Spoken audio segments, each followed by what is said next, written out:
Wait for it. Wait for it. Wait for it. Okay, we waited. Ladies and gentlemen, my name is Royce. I am your runner. Welcome back to the podcast, and I have another special guest, as I always do. Special, not the VIP kind, but special as in the other kind. This is Matt, also known as Big Red Airsoft, or the best BB dealer in the state. Matt, say hi to the people. Hi, people.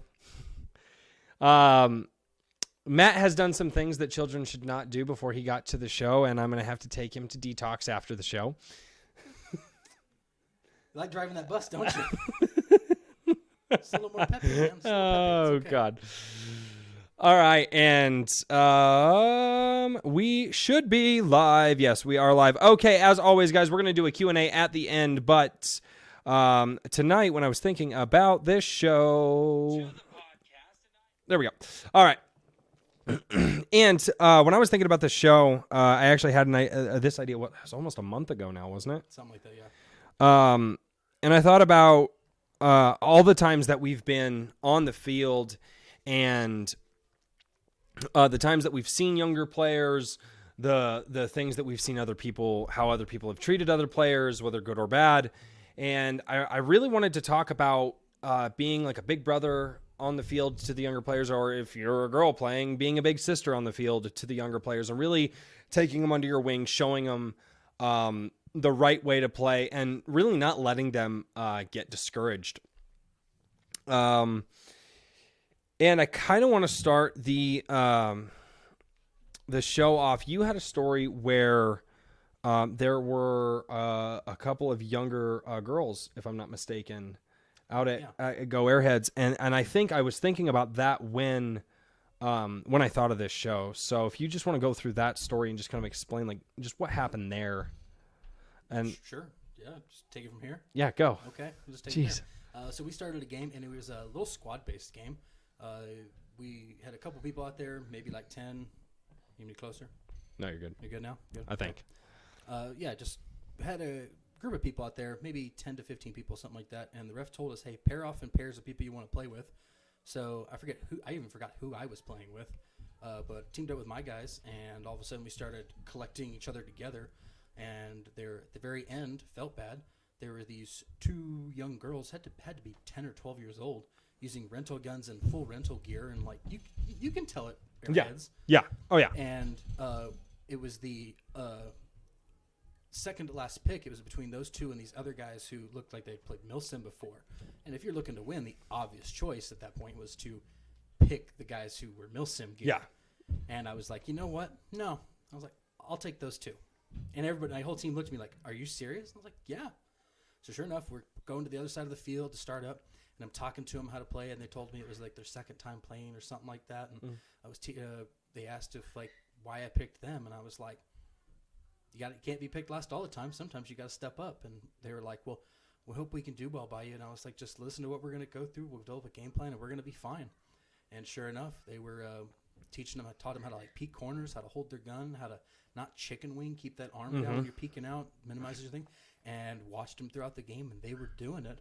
And they actually were getting kills and moving up with each other. It was pretty awesome to watch, honestly.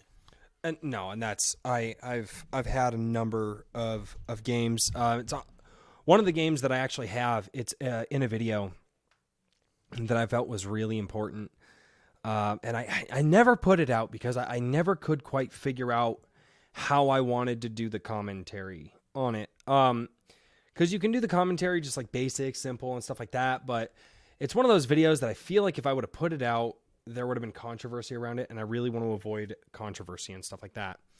So I'm at Flat Acres, and Chaz Gordon's there with me, and there's these two little boys. They get there at like noon, dude. They had to have been 10. I mean, they were like shorter than my 7-year-old. So, little boys, like, they don't get tall until they get 18, right? And so these two little boys are sitting there, and like we overhear these other group of like teenagers, right? They're like 13, 14, think they're hot stuff. And they're like, oh, they got these little kids over here. And they're like, we're going to target the little kids. Now, you got myself and a couple other guys out there, and we're all dads, right? My kids aren't far away from this age. So immediately the dads that overheard this were like, no. We looked at the ref. We're like, Nope, they're on our team. Period. Just and we looked at the other players on our team like, hey guys, they're on our team. It's their first day out. You gonna like? I literally watched the moms. They had no idea how to get the kids into play. They were obviously their first time out. The one mom was buying gear for his kid so he could feel cool, you know. And but man, the goggle setup that the one kid had was not good. It was just the glasses, you know, with the band on. But he's a small kid. He's got a narrow face, glasses. There's gaps. So we're sitting there. We get in this game, and my Masato was having problems as it does. And I get over, and I'm keeping eyes on these two, right? I'm making sure I'm keeping eyes on these two kids. And the one kid, I don't know how it happened. Because it just like, you would have thought, because they had no idea, dude, they were young too. And like, they were afraid to get hit. But I look over at the one kid and he has a BB in his glasses right here. Like on the inside. Like, and he has no idea that it's there. So I'm like, okay, you probably didn't get shot. There's no red around the face, right? So it could have happened during loading, but I'm sitting there going, this isn't good. And me and another player noticed it. And so we take him out, you know, we kind of empty the glasses out, you know, we're like, okay, and we take him out and his mom is standing there and we're like, no, he's got a BB here. Nothing happened. You know, he's fine. We just want to make sure he's okay. And we're like me and like two other guys are standing there and the mom, you know, soccer mom, I'm sorry, I got nothing. She did, but you know, typical, like you guys don't have to do that. And I just looked up at her. I was like, yes, we do. Yes, we do. I was like, somebody did this for us. If nobody did this for us, we wouldn't be here today. Well, and it turns out, so the one kid that was helping us, he was in a World War II. He was in a World War II loadout. I feel like I'd seen him somewhere. Maybe I saw him at Kiowa or something. I have no idea who he was. But all of a sudden, I come back into the game after trying to work on my Masato or whatever, and the kid had the teenager who was in the World War II took the little kid out and swapped him, and swapped his goggles and took care of him that way. And made sure that he was safe out there on the field and let the kid borrow his goggles all day. And then you'll actually see in the gameplay that I have monkeys and barrels, which is the game we just had to drag all the barrels back. You'll actually see the two little boys in that gameplay, dude. And that was like the last game of the day, man. They were getting after it. They were running up front. They were going in, grabbing barrels, running back with us, you know, shooting at people, having a blast, you know. That's what it's all about. And it really is, man. And I think one of the things that I really wanted to address and open it with those stories is when you see younger players on the field as an adult, act like an adult. You are older. You should be smarter. I should. We've met some people. But I oftentimes see players get out there and their intention is to wreck the little kids, you know. Yeah, I've heard that. Yeah, you know, you know, and in passing, you know, you hear a bunch of older guys like, oh yeah, no, my gun shoots great. I go to this field, you know, shoot a bunch of 12-year-olds, have a fun day, whatever. And you know, they kind of mean it like sarcastically. Then there are people who say, oh yeah, no, go out and, you know, shoot all the kids, you know, teach them a lesson. And like, you know, the guys, you know that they mean something more than that. And I genuinely believe, like, do people understand what having that attitude towards a younger player could do to them outside of the field? I don't think they do, man. They probably just having a bad day and they just want to spread it around. Man, that's very detrimental to the environment. See, and here's the thing: is it's detrimental on the airsoft field because you're probably not going to get those players back if they have a horrible time. Mm-hmm. Their parents aren't going to pay for their kids to have a horrible time. But then you think about it, man. What does that do to a little kid? I mean, not off the airsoft field. What does that do to a little kid off the airsoft field? No idea. Traumatizing, probably. I mean, it could wreck their day or their week or whatever, you know. And they see guys like Jet Desert Fox get out there and Navrich and Dutch the Hooligan, and he's great with kids. I don't like Dutch the Hooligan's cheater videos, but damn it if Dutch the Hooligan isn't just a great example of how you should be around younger players. I have to give him that, and I do give him that. And if he did more like videos with like kids and stuff and just like playing around with the kids, I would probably totally watch his videos. He's got too many cheater videos out there, but they're probably watching all these guys going, oh my gosh, these guys are so cool. And then all of a sudden they meet adults that are just complete and total jerks out on the field. And I want to know, what do we do to get rid of that? You're actually asking me? Yes. Oh, okay. I didn't know if that was a rhetorical question or not. No. You just got to take them under your wing. Show them what it's like to play your first time. Give them the pointers. Show them how their gun works.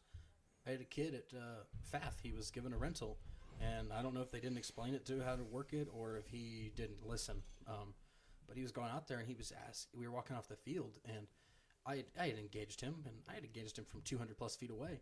And the kid asked me, he's like, "How do you hit people so far?" And I was like, "Well, it's an aftermarket gun. It's upgraded and everything." And he goes, "Well, how don't people call their hits?" And I was like, "I'm going to be honest with you. How much time you got?" He's like, I stage over there. And I was like, "Let's go sit down and talk."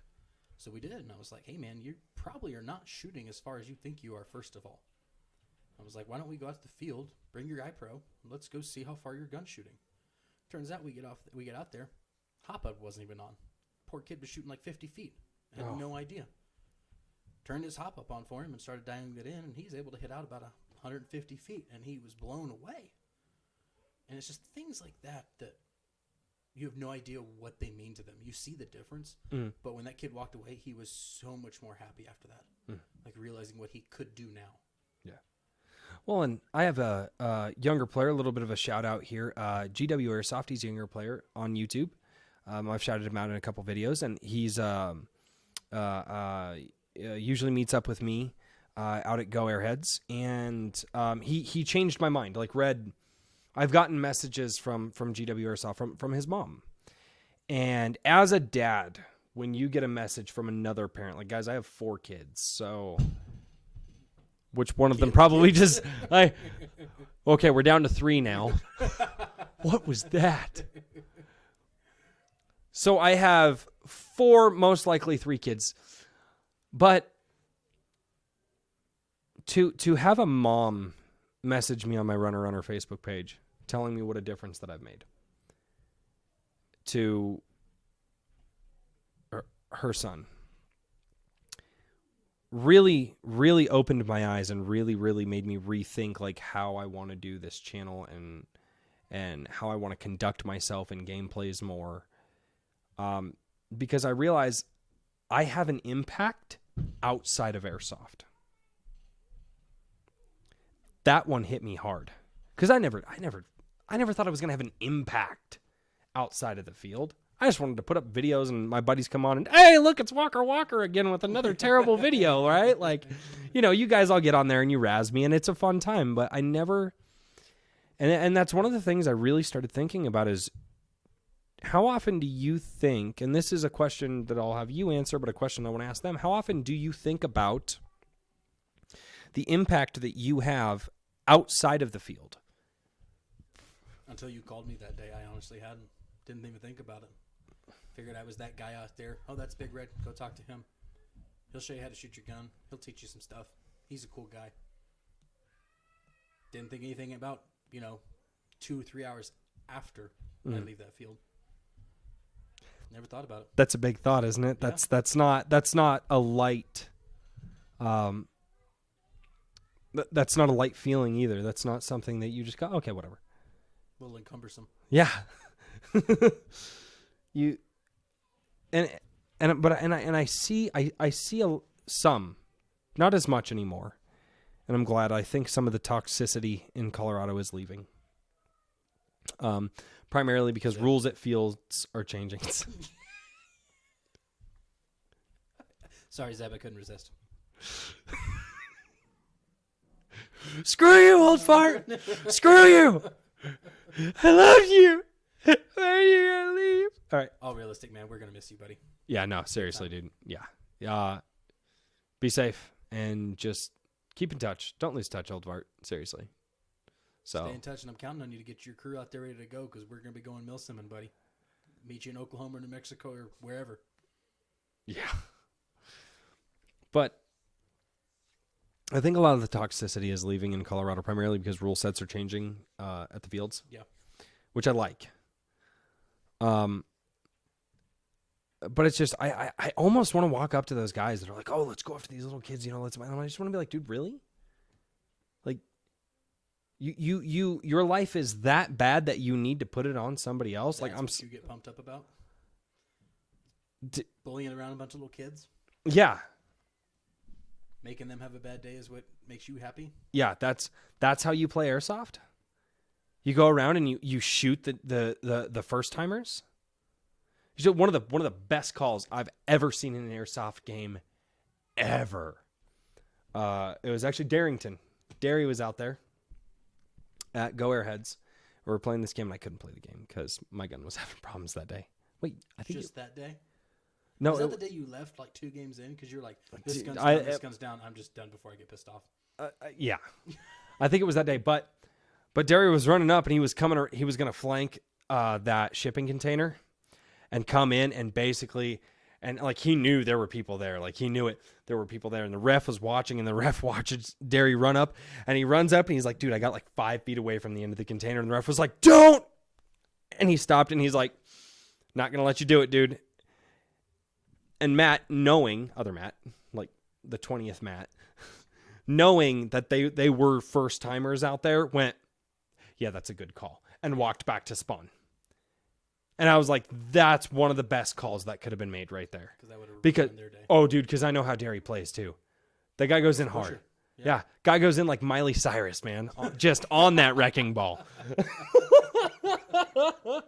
So we got Zeb's toxic. Derry's a wrecking ball. No, okay. Derry's Miley Cyrus. His gun's the wrecking ball. But how much flack are we going to get after this? Oh, I'll get messages. We're just going to find a way to get Domidio in this one. Yeah. Well, and that's another thing too. Just talking about player conduct on the field and how you can change somebody's day. How many times has Ross come out, paid for admission to a field, and literally sat there half the day working on someone's gun? When Ross does that, it bothers me more than it bothers him. Dude, he comes out to play with us and spends half, if not more than half the day, teching on people's guns. Just so that other person can go out and have a fun time. Yes. And it's this culture on the field that I'm really, really glad that our group of guys has just adopted, and we just have that in mind. But like I said, it was one of those things that really hit me. And saying, what do people do on the field to enhance a player's experience, especially, and how do you treat those younger players? Because the fact of the matter is, we're like, oh, they're the next generation of airsoft. They're the next generation of airsoft. They're the next generation of airsoft. And I get so sick of hearing that because that's all you hear. That's all you, when people are like, oh, hey, younger players, and that's all you hear. I don't see anybody in the airsoft community sitting down and going, how do we treat our younger players? What do we do? What do we show them? Like when Cameron and I, Cameron came down to FAF with me that one day, CT Airsoft was there, Casey, and a bunch of other people that we knew. I think Ross showed up eventually. Yeah, I think. Oh, yeah, that's right. You were out there, but you didn't play that game with us, though. But anyway, you were there that day. And that was the day I got that P90 up and running. Yeah. For the first day. Yeah. Well, there was this little kid, and like, me and Cameron were we just puppy guarded this hill, dude. That's all we could do. Like, they were rushing that hill so hard, and they're like, had they rushed that hill, dude, they'd have had our spawn. And that would not have been a fun time for our team. So we just did our best to hold that hill. And this kid was getting down there, and Cameron was like, hey, dude, come here. And he's like, check this out. He's like, and Cameron's like, I know what gun he's got, and Cameron's good at watching, and he's like, he knew how far he could shoot. He's like, hey, shoot here.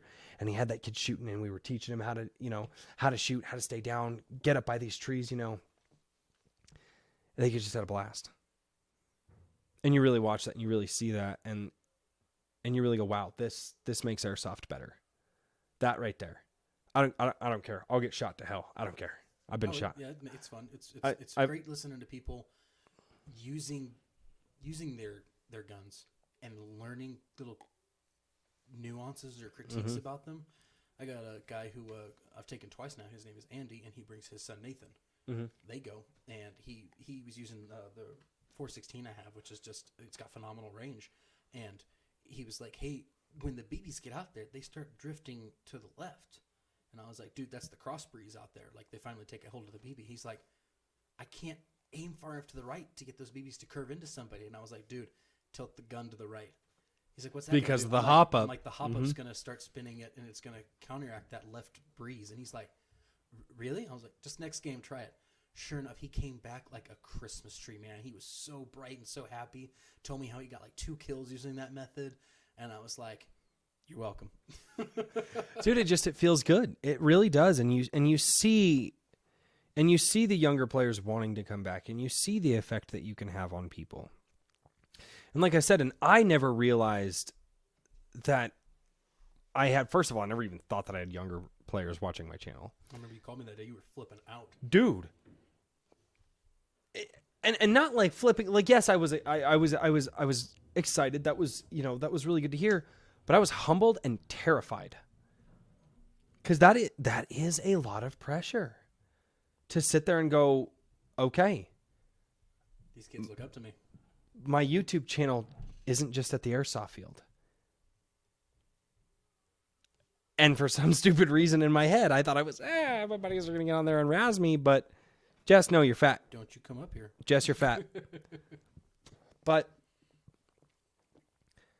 and I remember, like, I called you because I was like, all right, I need to calm down. I need to talk to somebody. My wife was out. She was like at the store doing something. I tried calling like 2 or 3 people before I called you. I tried calling Ross. He didn't answer. I think you called Zeb. Zeb was busy. And I was like, Matt, like, I have to talk to somebody. I was like, no, dude, I need to calm down. And I sat there and I was thinking about that. And I was like, I teared up, dude. That was a rough message, man. You mean something. I know. Well, it wasn't even that. It was that you mean something to somebody who is looking up to you. You mean something to, and that's a lot of pressure to go, wow, the decisions that I make and how I act could potentially affect how you're pretty quiet. I'm quiet? Yes. Told you got to speak louder. I'm quiet? Yeah. No, We'll just get that mic closer. No, now it says I'm clipping. Thanks, Ben. It's fine. Just do it. It's the gain. It's not you. It's the gain. I am the game. But I don't hear anybody talking about this. I hear, short clips here and there like, oh, how do you treat, younger players? And, oh, yeah, they're the next generation of airsoft, guys. We got to show them. It stops there pretty much. Yeah, done. Okay, what do you show them? Do you show them how their hop-up works? Do you talk to them about heavier weight BBs that you can buy at Big Red Airsoft? Thanks for the shout out. I'm not sponsoring you yet. Sponsor me. Sponsor me! I will say, throwing this out there, though, that you didn't think about it until it was brought to your attention. Everybody else who's playing out there, you don't know if you're that one kid's idol or the guy he looks up to. I want to play like that guy. I want to have my gun do him. I want to move like he does. You don't know. You're out there just doing your thing, having fun, shooting other people, getting shot, and there's maybe that one kid who's like, I want to be like that guy. And on the opposite side of this, what if you have a kid that's like, I want to be like that guy? And then that kid halfway through the day goes, that guy's a jerk. Yep. What if that happens? I'm sure it does. Oh, I guarantee it does. How do you, do you want to be that guy? No, I don't. I don't know. No. You're dad. You can't be that guy. No, I have no choice. I had a guy at a field tell me one time, at Airheads, it was at their third field, and somebody hit me from across third field. I don't even know. The spawns, you could see them, and this was before they moved the spawn points. I don't know. I haven't played on third field in forever. But I move out from spawn, and half the time I don't know if it's just stuff like breaking, or if my helmet's just shifting. The straps are coming loose, or if it's a hit, and I'm like, whatever, hit. Walk back to spawn. I'm like 5 feet away from it. Whatever. And this guy's like, dude, I can't believe you'd call something like that. I was like, dude, I got kids at home, man. If I don't teach them how to be honorable and respectful, who is? Right. I have to be that guy, not just for my kids, but now I realize I also have to be that person for other players who might look up to me, or even adult players that we're bringing into the game. Hey guys, it's my first game. Yeah, I'm 20 some odd years old, 30 years old, coming into this, never done it. Welcome to Hell Week. Yeah, welcome. Get good, scrub, get good. Yeah, but I mean, and I never thought about it. I never thought about think about the impact you could have on a little kid outside of the airsoft field. Because it is really easy to sit there and think about just playing the game, getting kills, not worrying about other people, whatever. It's about me and mine. Yeah, it's about me and mine. And it's because it's a game. It's a game. And a lot of us as adults, we're like, yeah, it's a game. And sometimes we'll get mad and then we'll shout at the windshield on the way home. And like that one day, dude, when my guns weren't working, I called my wife. I was like, I'm going to sell all my stuff, dude. I was livid. Like, I was done. I'm out. I'm done. And I was like, I'm done. I don't care. I was mad. But, we get home and it's fine. We get home, we drink a beer. It's fine. But if we all take a second to remember, well, how long would I have carried that when I was a kid? Stays with you. It could stay with you for a day. It could stay with you for a week. And that's the thing that I want to drive home is,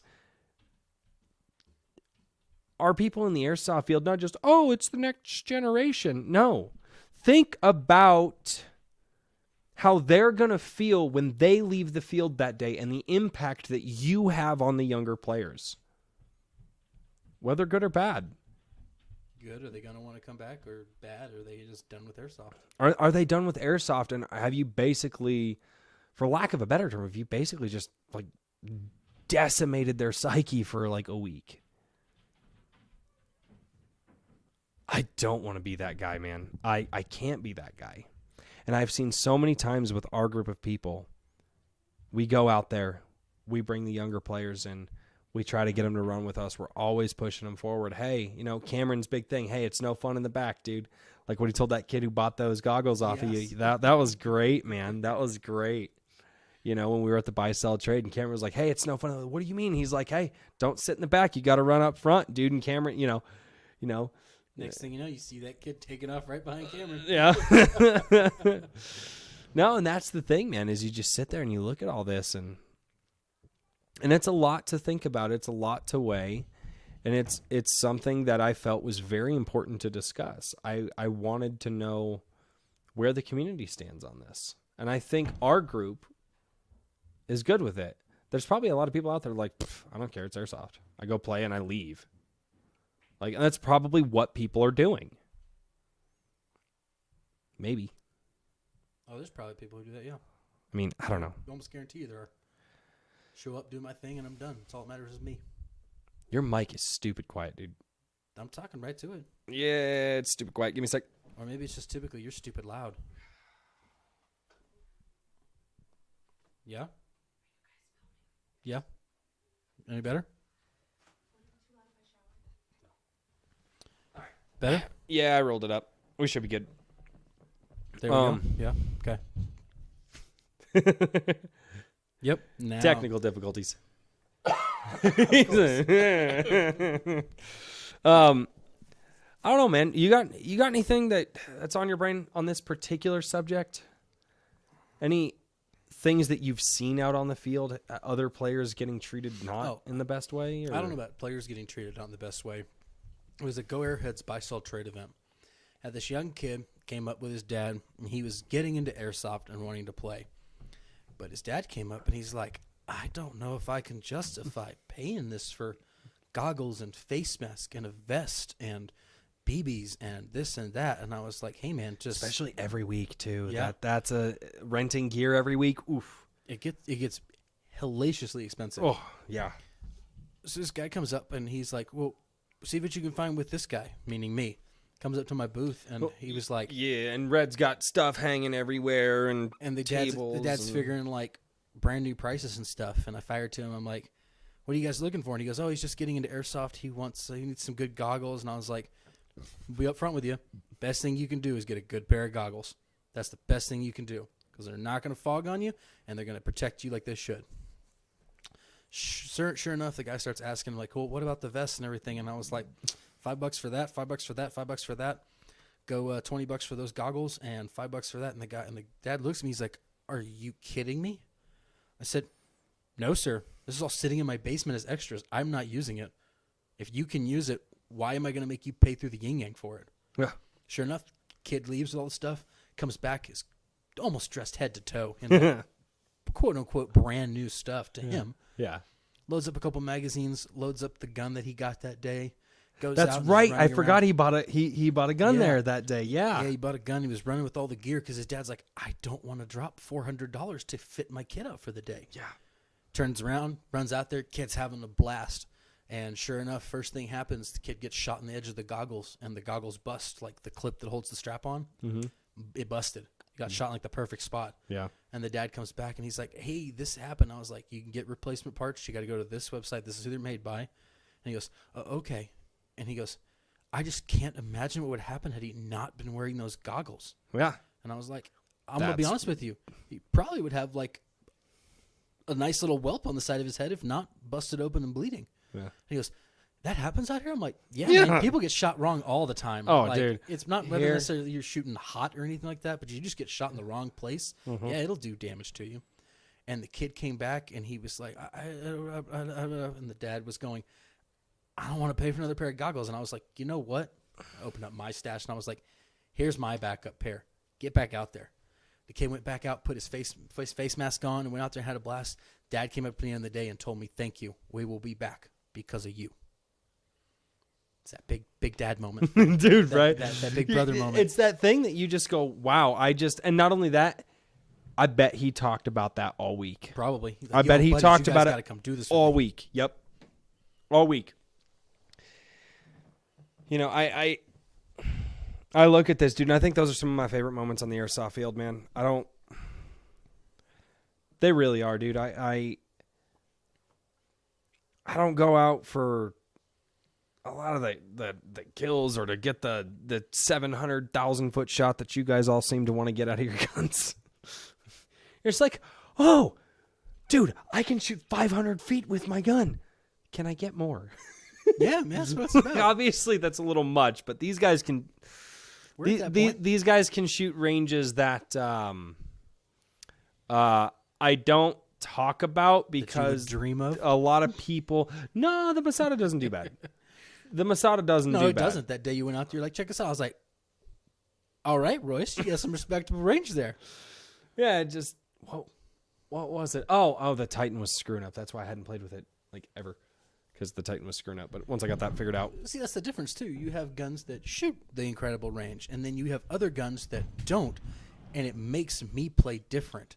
And I get to experience playing with different players because different players play different ways. Mm-hmm. You got the new kids who think it's fun in the back, who get the sniper rifle and like not being shot at, but like being able to reach out and possibly hit people. Mm-hmm. Then you got the other kids who are like, I don't give a flipping flip.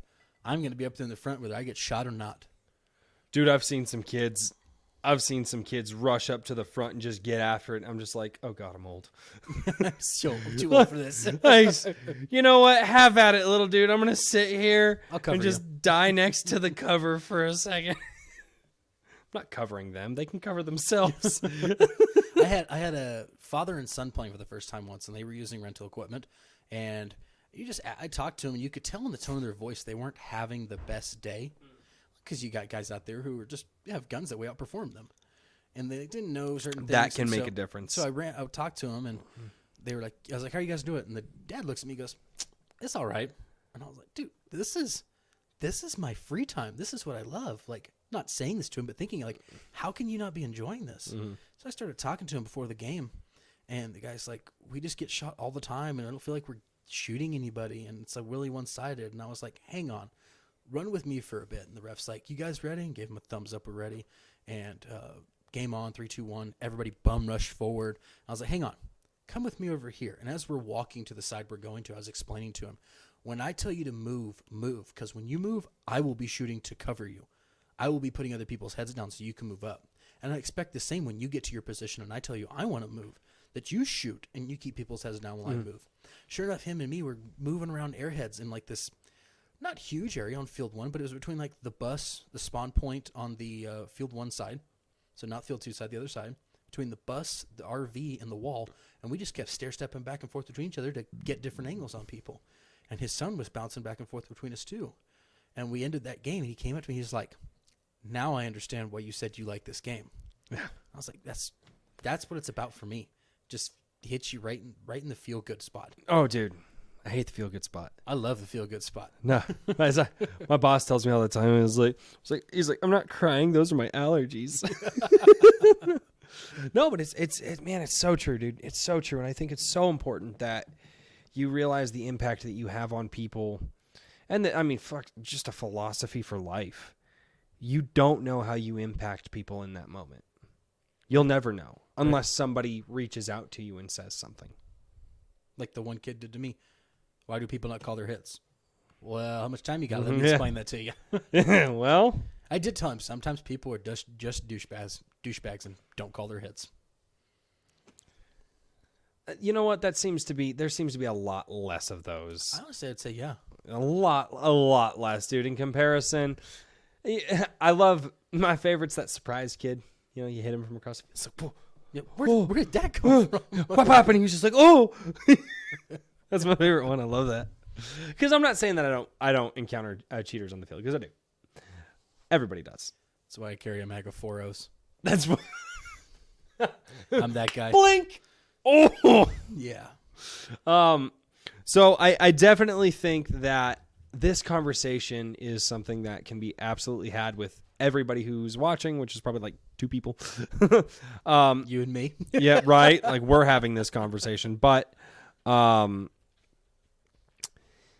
I will be doing the Q&A here at the end. Cheerios, what up? How you doing? Ross is down there. Umbra Wolf, Airsoft. You were staring at my butt. Yeah, it was. All right, but nice before we get into the Q&A, let's shift topics, which I generally don't do when it comes to these shows, but he is Matt and Big Red Airsoft, and go Big Red Airsoft. Hey guys, Big Red Airsoft is finally an official, legal, paperwork, everything finalized company, good to go. Thing I started out with is runner here knows. I started selling BBs. You see them in front of you there. Best quality BB you're gonna get. I get them factory direct, and I'm gonna throw this out there. They really are just a stupid high quality of BBs. I have had some BBs before that I will still recommend to people. Okay, but these are my first choice, not because one of my buddies sells it, because all of my friends know me. They're like, no, dude, no, Royce, money. Cheap. And I'm just like, I'm not spending money. And they're like, dude, spend money. Hi, little one. Guys, get upstairs now. So this is one of my little demons. She wants some water. one of the 3. Yeah, well, there should be 4 There left. should be 4 up there. Here, there's some water. Get some water. Here, okay, go to mommy. Okay, go to mommy. I love you. Soon she will be playing Airsoft. God, she's adorable. There you go, Dad. Whatever, dude. Just, hi. Oh. And take a minute, be Dad. There we go. Oh, they're gonna be 16 one day, and And you got lots of buddies who own guns. Yep. That's what I was gonna say, but no. Back to You're talking about BBs and stuff, and yeah. Oh, yeah, there she is.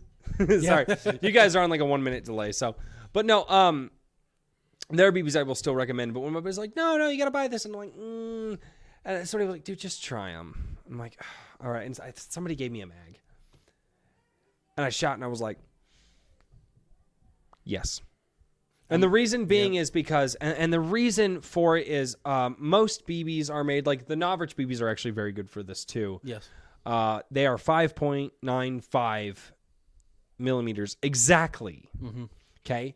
Some companies out there, like actually one of my favorite BB brands, I'll throw one of my favorite BB brands out there. I love the KWA biodegradable, and I also love the G&G biodegradable 0.28s. I think that they're really good, but those are not perfect 5.95. Those are 5.95 plus or minus 0.02. So 5.93 to 5.97. So you will get some variance in the BBs. You will.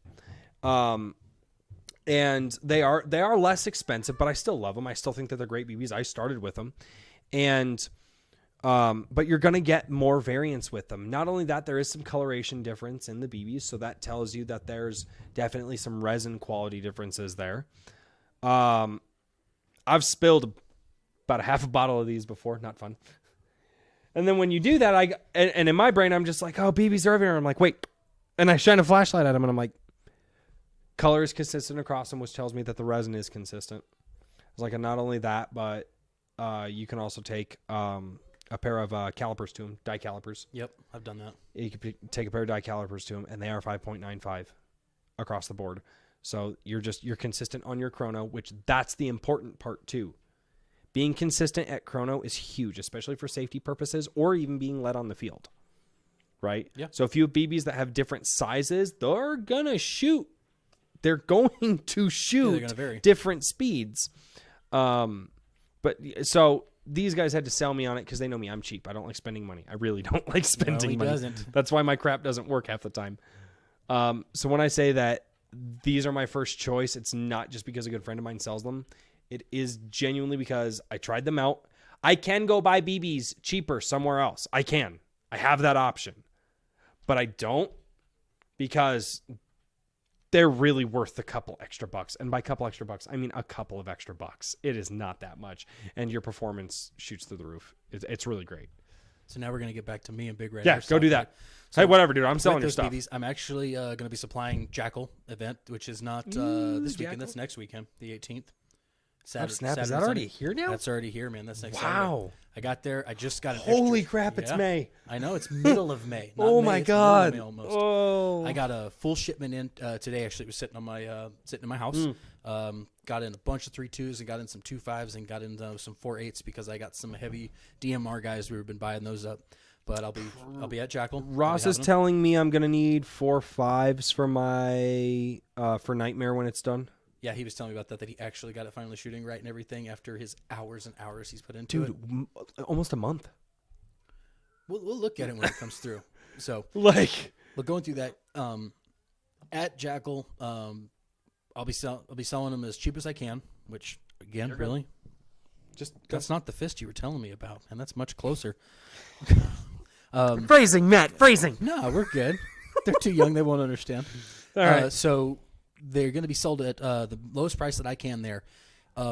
Talk to me beforehand. You can find me on Facebook, Matthew Kruger. I'm sure you can find it on this video or something. It's probably got a link to my Facebook page or my name out there or something. Or you can contact me directly. My phone number, 303-257-4721. Let's make a deal. We'll work something out. I can get them to you. Not necessarily maybe cheaper, but we'll work out a deal. For advertising reasons, I can't say too much. But we'll make that happen. And also, as Big Red Airsoft, we just got approved yesterday. We have a Valken wholesale account. So if you can find stuff on Valken, like your HBA tanks and stuff, and We're going where we were just talking about. oh yeah, we were talking about that one. Yep. He's probably sitting in Nightmare. his shop by himself playing with his guns. Yeah. That's what he does. Valken wholesale account. So if you need, So instead of RDD Airsoft works, Loner Airsoft works. Sorry, Ross. We already caught 2 people on this one. We had to catch another. it's okay, Tic Tac. It's okay. So Valken wholesale account. So if you need all those air tanks and regulators and lines and stuff like that, I can get those at a discounted rate. We can work out a That's deal right. on those. You just got that going, Just too. got that going. That enables all kinds of other things that Valken sells as a reputable dealer for other companies. I have the HPA wholesale account with them. Dan's an amazing guy to work with. He actually rushed my order to get it done to me before Jackal, which I was super appreciative of. And then I just got confirmation today that I was sent terms and conditions for Wolverine Airsoft. So everybody hears about the Inferno and the Hydra and the Reaper and the Bolt. I have and all that heard stuff. the Infernos are nuts. And then that MTW that everyone's been talking about, and you see all over how this is the best out-of-the-box HPA gun ever. Mm-hmm. I'm a dealer. Got it worked out, man. So we're gonna that's make it sick happen. nasty, dude. And I'm going to be going after other people, too, to get other stuff. And essentially, I'm going to have business cards coming out. I got a guy who actually made me a logo this week. I'm a fan of it. It's a little more medieval, militaristic. It's like a shield with some horses on the side and some swords going through the back. It's got a white cross on it, and it's red. a lot of the Viking stuff to fit Yeah. with the names that you went with your... Exactly. Yeah. So, and at the bottom, my slogan I've decided is going to be Big Red Airsoft. You want it, we'll find it, and we'll get it. Yes. That's how it's going to be. All of that sounds amazing. Get a Facebook page. In time. Tonight. I stay. We can set one up on your phone. Yeah, we could, but that takes technology understanding. And Oh, dude, get a Facebook page so I can link you in the description of my videos. Man, I can do it with Ross. You're just trying, aren't you? Oh no, because people need to be able to find it. Like, because everybody interacts on social media now. You got it. Well, I didn't want to do it because I wasn't legit until this past week. I finally got my last piece of paper. Oh, okay. So that makes sense. I got that happening now, and things have just started clicking, and it's great. And hey, yeah, we want to sell to you. That's fine. Like, great, let's make it happen. So I'll be doing that when I get home, printing that off, terms and conditions, reading through them, agreeing to them, and sending them back, and then. So yeah, if you need stuff, get in touch with RDD Airsoft or Runner or myself, and we're trying to get get in touch with Old Fart Airsoft too. He's not in Colorado anymore, but he's in Philadelphia. He's in Colorado right now. He leaves Tuesday morning. Okay, but get in touch with Old Fart Airsoft if you're across. You guys find us. You get in touch with us. We can get in touch with him and make magical things happen. Yep. All right. Seriously, guys, these really are some of the best BBs out there, and I'm starting to see a lot more people use them. And what I like about these is I actually think that this is going to cause airsoft BB makers to step their game up. I hope so. If people are going to start branding their stuff, it's kind of like what happened when Crytek came out. First gens were terrible, and then the second gens came out, and everybody was like, "Wait, airsoft guns can be good for $500 out of the box." And then the rest of the industry went, "Oh my God!" Step up or step aside. Yeah, step up or step aside. All right, now looks like a couple people have dropped off, but let's get into some questions. If you guys have questions, we're starting the Q&A section. So, a question on anything that we have talked about tonight: how to treat players on the field, what you should do. I am scrolling back through right now.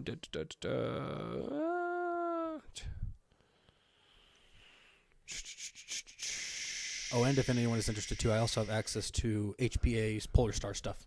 Right.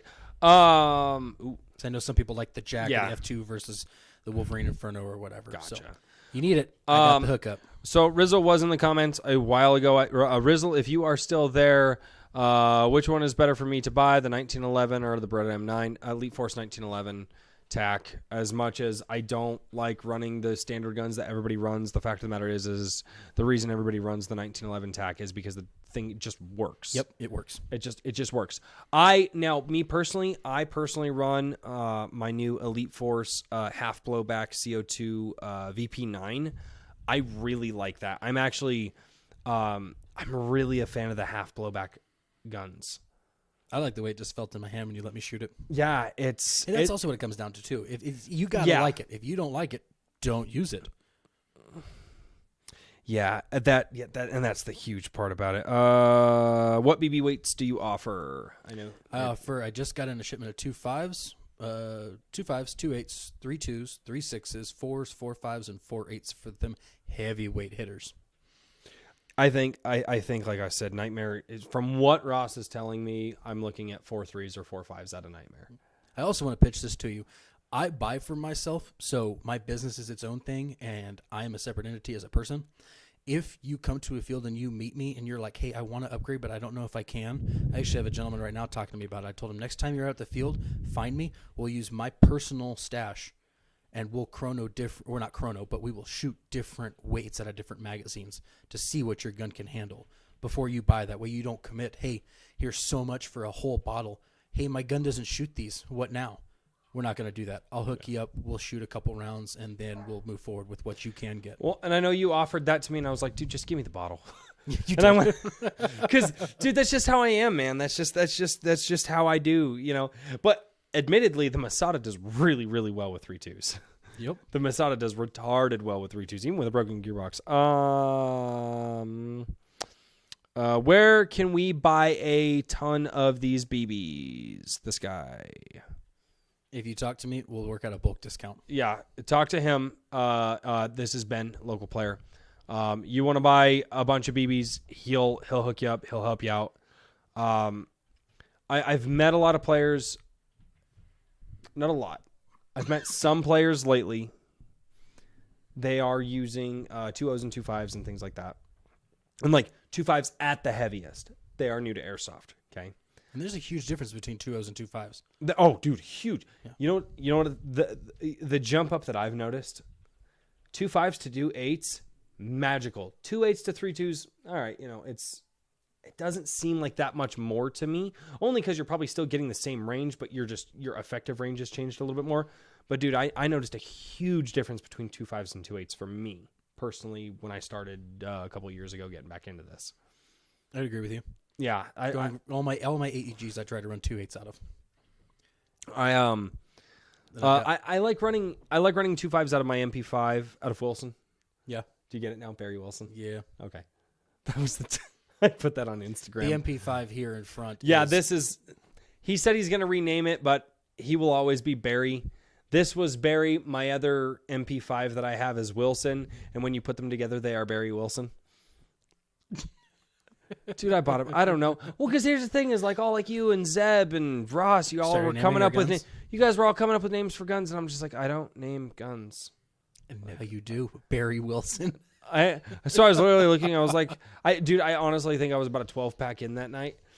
It seemed like a good idea at the time. And my wife was like, I was like, babe, I need to name these things, and I was really excited. My wife got them for me for an anniversary gift, and I just wanted the one, but hell, 2 of them came with it. Sorry, felt like a cat.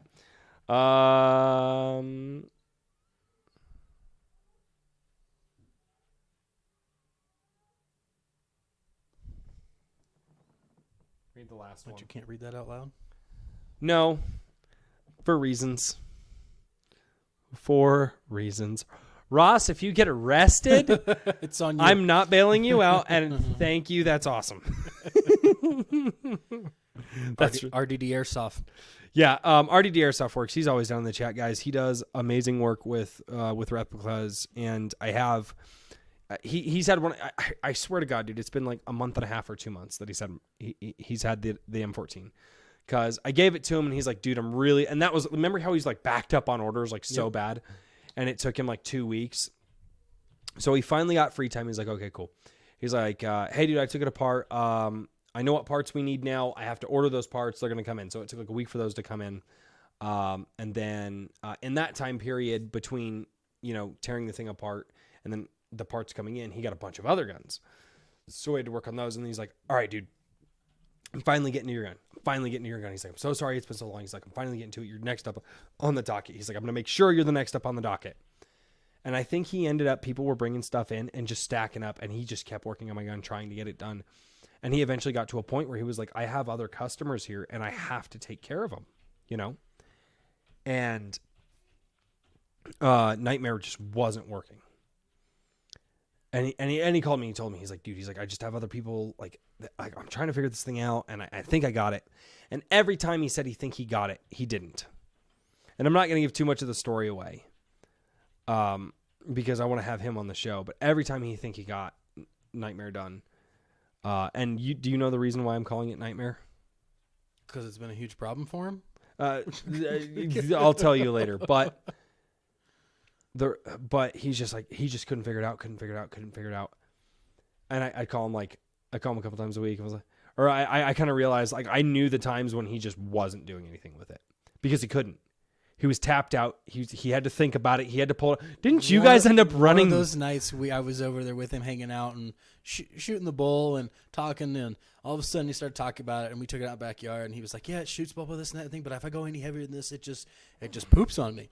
And I was like, well, okay, that's fine. And then we ended up going to Buffalo Wild Wings to hang out, and we started talking about it. We were doing all kinds of mathematical calculations, cylinder to volume. Hey, Deadeye, what's going on? Guy from the Philippines.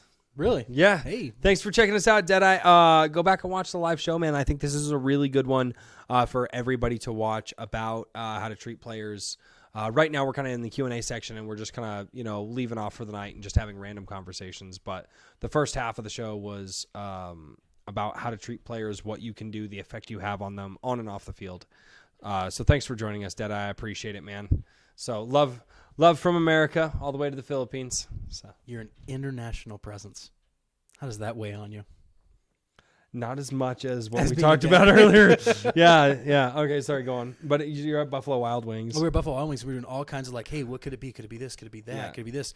Well, dude, if you go heavier weights, like this is going to change this. Like, what is your volume for your barrel and your cylinder? We started doing the math on that. And we're like, dude, I think that might be the issue. I don't know if that was the issue or not because that was two weeks ago or something. I think That was almost 3. was it 3? Yeah. I just remember That was a while ago. And I mean, he's been trying on that thing. But the thing about Ross is he couldn't figure it out and he didn't give up. He may have been like, I'm done for the day. Dude, He came back to he it. said something to me that I was just like, it broke my heart. I was just like, oh, damn. But no, he's done such a great, he's really happy with that.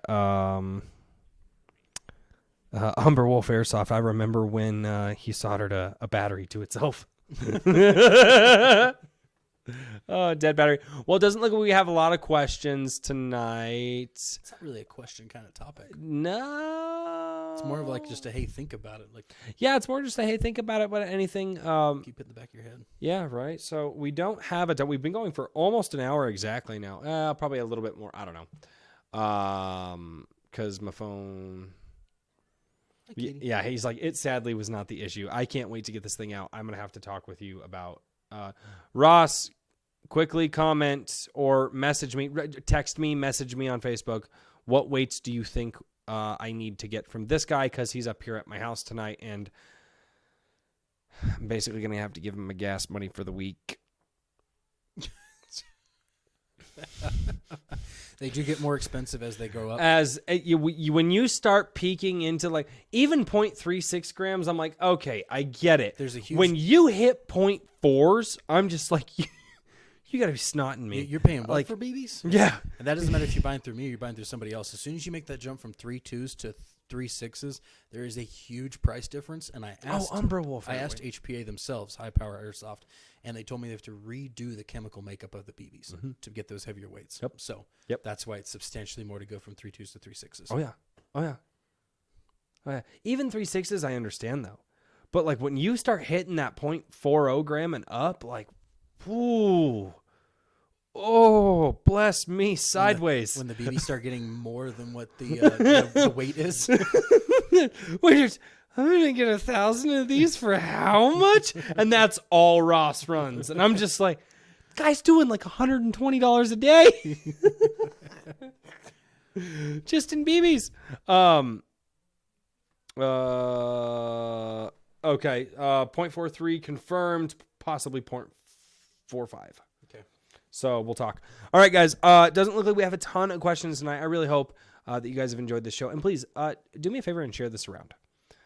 Take the time, share this around, get people involved in this question, because this is something that we really have to think about as older airsoft players, as respectable airsoft players, and just good members of our community. Because the fact of the matter is that however you treat the newest players is however you're going to treat the veteran players, and vice versa. And we really need to drive that home. We really need to just do our best to be respectful and understand that we can have an impact, not just on the airsoft field, but outside of airsoft too. I've experienced this, and I think it's something highly important for all of us to have an actual conversation about, not just saying, oh, the future of airsoft. And Big Red, take it away. You can do a shout out. You can do final thoughts, whatever you want to do. I just want to give a shout out. We've been talking about him a while to RDD Airsoft. Ross, great fella. My good buddy Zeb, Old Fart Airsoft. Hate to see him going, but I'm glad. Love to watch him walk away. Too far. No, great fella. Really gonna miss him. Hope he does good things, and hope we can help work things out in Pennsylvania for him. Really gonna miss you, buddy. And the other thing, new guy coming into my realm is Ryan Gibson Hansen. He's the guy who runs the Rampart Airsoft. Fun. Really fun place to play. Totally different than playing at your typical field. But that's Ryan, R-I-O-N, which I found out, not R-Y. It's R-I-O-N. Yeah. Really good guy. And I know he's also starting to be able to get really good deals on some stuff that he's finding. So, but if you ever get the chance, you got a group of guys go play at Rampart Airsoft. Yeah. That's some fun. It's a little bit of a drive, but it's a totally different environment and a lot of fun. Yeah. Other guy I want to give it a shout out to is Chaz Umbra. Guy's a truck driver, and he calls me, and sometimes I'm like, look, man, I'm busy. I got stuff going on. Other times he calls, and we'll talk for like you and I, like hours at a time. And we're just going off. I do the same thing. Just going on and on and on. Real good guy. He's come to light and starting to really enjoy the airsoft community with all the buddies I'm meeting and developing friendships with. So Awesome, man. and I'd love to have other people come up, walk up. You see us out there, come up, hit us up. Hey, can I run with you guys for a game? And the answer is going to be abso-freaking-lutely. No, the answer is going to be no, not for a game. You're going to run with us all day. Like, we're infectious. We'll bring you into the fold, and we won't let you go. Just like a cult. Except good. Cults have tended to have a negative connotation. Connotation. What did I say? Yeah, I think you said confrontation. No, No, that you're could being actually confrontational. Thank you all so much for watching this podcast. I hope you all enjoyed the conversation. Please like, comment, and subscribe down below. And don't forget to share this. I think this was a conversation that was worth having. I think it's a conversation that is not had almost ever outside of a comment here or there because people don't know how to have it. And I don't even think we really know how to have it. We just went for it. Treat your fellow players out there the way that you want to be treated, guys. Be a big brother or a big sister out on the field. Show those younger players, that you value them as a player, because I think that will go a long way in helping their self-esteem as younger individuals and helping them develop in this sport. And until next time, I look forward to seeing you all right here on Runner Airsoft.